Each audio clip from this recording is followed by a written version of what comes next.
India ஒரு வழியா T20ல Zimbabwe கூட 2வது மேட்ச்ல இந்தியா எப்படி விளையாடணுமோ அப்படி விளையாடிட்டு இருந்தாங்க. ஆனா அயர்லாந்து சீரீஸ்ல காணாம போயிருந்த சில நல்ல குவாலிட்டிஸ்லாம் இந்த மேட்ச்ல திருப்பி இந்தியா ஆடும்போது பார்த்தோம். அது என்ன? அது எப்படி ஆடினாங்க? இது எல்லாத்தையும் நம்ம மாஸ்டர் கூட நம்ம இப்போ பேசுவோம். மாஸ்டர், ஒரு வழியா இந்தியன் டீம் பேக் அப்படின்னு சொல்லலாமா இல்ல எப்படி? இல்ல ஜிம்பாப்வே மேட்சை வச்சு அந்த அளவுக்குலாம் நீங்க ஹைப் கொடுக்குற அளவுக்கு இல்ல. பட் ஆனா என்னைய பொறுத்த அளவுக்கு வந்து நீங்க சொன்ன மாதிரி சில மிஸ்ஸிங் சைன்ஸ், நம்ம ஒரி அப்படின்னு பேசிட்டு இருந்த சில விஷயங்கள் வந்து இந்த மேட்ச்லயாவது அட்லீஸ்ட் கரெக்டா பண்ணாங்க. ஃபர்ஸ்ட் நமக்கு பெரிய தலைவலியா இருக்கிறது வந்து நம்ம அந்த பவுன்சி கண்டிஷன்ஸ். ஓகேவா, இன்னைக்கும் பவுன்சர்ஸ் வந்து இருந்தது. ஒரு தவறு, ஓகேங்களா, அவரை பத்தி நான் திரும்ப பேசுறேன். ஓகேங்களா, அவர் ஏன் இப்படி விளையாடுறான்னு தெரியல.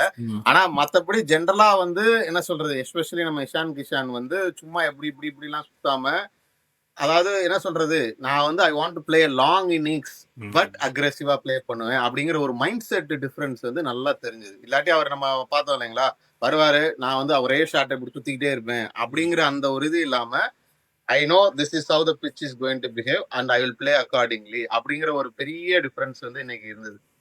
ஆமா, ஒரே கிரவுண்ட்ல விளையாடுறீங்க. ஜிம்பாப்வே தான் பவுலர்ஸும் போடுறாங்க. இதுக்கப்புறம் இது கூட இவ்வளவு நாள் பண்ணாம தானப்பா இருந்தாங்க. அயர்லாந்துல ஒரே கிரவுண்ட்ல தான் விளையாண்டோம். இன்னைக்கெல்லாம் பண்ணியிருக்கணும். இதுக்கு முன்னாடியே பண்ணியிருக்கணும். ஏதோ இந்த மேட்ச்ல பண்ணது வந்து சரி, ஓகே, உங்களோட இது எனக்கு புரியுது. ஆக்சுவலா வந்து சரி இப்போவாது பண்ணீங்களேடா அப்படின்ற மாதிரி வந்து பேசுறீங்க. அதேதான் இப்பயாவது பண்ண மாதிரிதான். இன்ஃபேக்ட் இன்னொன்னு வந்து என்னன்னா, நம்ம திலக் வர்மாவை நிறைய தடவை வந்து நானே கழுவி ஊத்திருக்கேன். ஏன்னா அவருக்கு வந்து என்ன பண்ண போறாருன்னு தெரியாம இருந்தாரு. இன்னைக்கு மேபி கொஞ்சம் மேல வந்ததுனாலயா என்னன்னு தெரியல, அவருமே வந்து கிளாரிட்டியோட பிளே பண்ணாரு.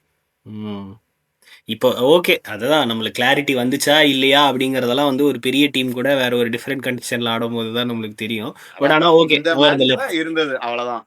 ஆமா, அதாவது நாங்க வந்து இந்த மேட்ச்ல என்ன நடந்தது அப்படின்றத தான் நாங்க வந்து சொல்றோம். நீங்க வந்து உடனே வந்து இது ஜிம்பாப்வே தானே அப்படி தானேன்னு என்ன மாதிரி கேள்வி கேட்டீங்கன்னா that is what it is. அதை அக்செப்ட் பண்ணி தான் ஆகணும். சரி, முக்கியமாக ஒரு விஷயம் கேட்கணும்னு நினச்சேன். கேப்டன் ஸ்ரேயாஸ் ஐயர் என்ன அதான் ஸ்கிராட்சியா? எப்போதான் அந்த ஸ்கிராட்ச்ல இருந்து வெளியில வருவாரு? நான் எதிர்பார்க்கிற அந்த இது வந்து இன்னும் வரல. I am still having Shreyas Iyer here. அவர் இன்னும் நல்லா தான் ஸ்டார்ட் பண்ணாரு. பட் அந்த கண்டினியூட்டி ஏதோ ஒரு இதுல வந்து மிஸ் ஆயிடுது. மேபி லக்கா என்னன்னு சொல்ல முடியல. எனக்கு ஸ்ரேயஸ் ஐயர் அஸ் அ பேட்ஸ்மேனை விட இன்னைக்கு கேப்டனா வந்து எனக்கு ரொம்ப பிடிச்சிருந்தது.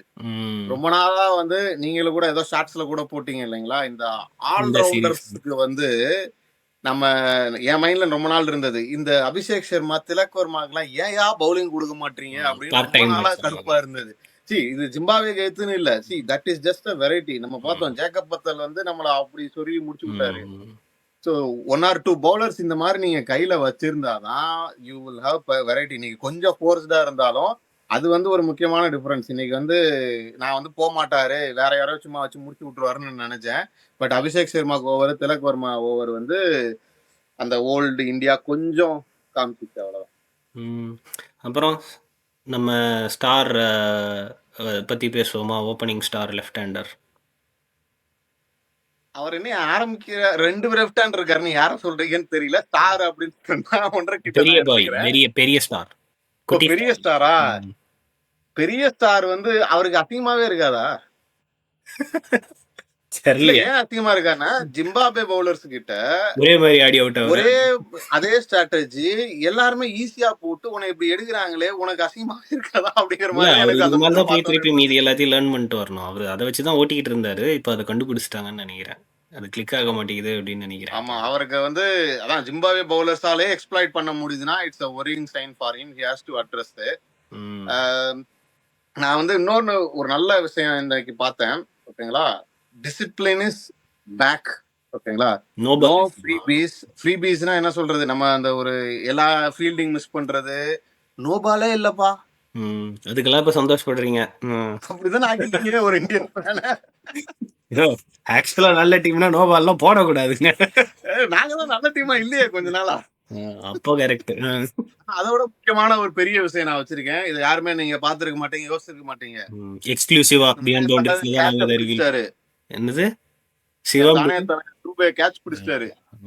அது என்ன, பந்து தான் அவரை பிடித்ததா இல்ல அவர் பந்தை பிடித்தாரா? கைக்கு நேரம் வந்ததை விட்டுறல, கரெக்டா பிடிச்சிட்டாரு.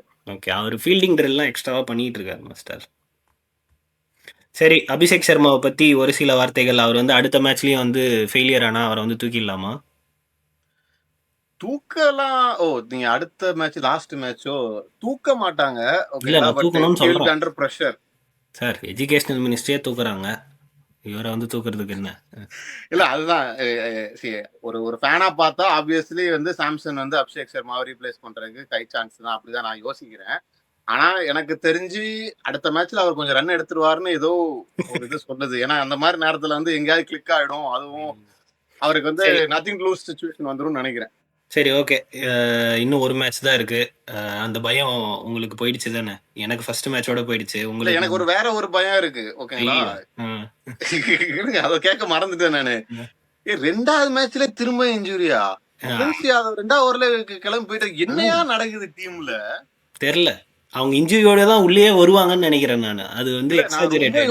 யோசித்து பார்த்தேன். ஓகேங்களா. கண்டிப்பா என்னால ஆன்சர் கண்டுபிடிக்க முடியல. மேபி நமக்கு இத்தனைக்கும் அந்த அளவுக்கு T20 தான் தானே? கிரிக்கெட் தெரியுமான்னு இல்ல? தெரியல. மேபி யூவர்ஸ் ஏன் இவ்வளவு வல்னரபிளா இருக்காங்க? ஏன் இன்ஜுரியா வந்துட்டே இருக்குங்கிறது உங்களுக்கு ஏதாவது ஐடியா இருந்ததுன்னா கமெண்ட்ல பண்ணுங்க. இல்ல நம்ம ஆஷன் கிட்ட தான் போய் கேட்கணும்னு நினைக்கிறேன். அவர் தான் நமக்கு டீடைலா டெக்னிக்கலா எக்ஸ்பிளைன் பண்ணுவார். தெரியல. எனக்கும் வந்து ஐடியாவே இல்ல. அந்த டைம்லலாம் வந்து ராகுல் டிராவிட்லாம் வந்து என்ன ஜிம்முக்கு போனாரு, என்ன பண்ணாருன்னு தெரியல. 99 டெஸ்ட் மேட்ச் கன்டினியூஸா பிரேக்கே எடுக்காம விளையாடியிருக்காரு. அதெல்லாம் எப்படி என்ன பாசிபிலிட்டி எதுன்னு தெரியல. ஓகே. அதை வந்து நம்ம வியூவர்ஸ்க்கே விட்டுருவோம். இது வந்து இந்தியா எப்படி விளையாடணுமோ அப்படி விளையாடியிருக்காங்க. நான்லாம் ரொம்ப சந்தோஷப்பட மாட்டேன். மாஸ்டர் ரொம்ப ஹாப்பி. நோ பால் போடலை அப்படின்றதுல வந்து எக்ஸாக்ட்லி. ரொம்ப ஹாப்பி. அதனால நீங்களும் இந்த மேட்சை பார்த்து நீங்கள் ஹாப்பி ஆனீங்களா? தேர்ட் மேட்ச்சில் என்ன எதிர்பார்க்கலாம் அப்படின்றதெல்லாம் வந்து கமெண்ட் செக்ஷனில் சொல்லுங்கள். Until meet you next video. Signing off Vikram. Master thank you.